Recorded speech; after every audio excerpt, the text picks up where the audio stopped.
Demonstrata dhe marshime të mëdha u zhvilluan para ditën e kësaj të njëjtë në të gjithë Greqinë për të shënuar një majnë, ditën e të drejtave të punonjësve.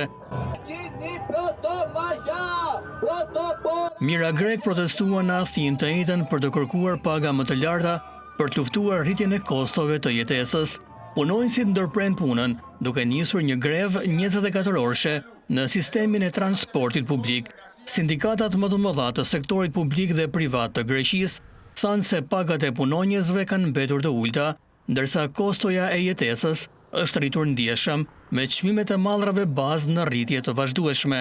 Ata kërkuan rritje të mëtejshme të pagave dhe uljen e taksave. Kjo është greva dhe protesta e dytë e sindikatave brenda pak ditësh, teksa familjet greke luftojnë mes rritjes së kostove të ushqimit, energjisë dhe strehimit. Udhëheqësi i sindikatave Yanis Kinas tha se rritja e pagave nga qeveria nuk mjafton për të mbuluar kostot, duke i quajtur ato thërrime buke me punonjësi që mbeten pa para nga mesi muajit.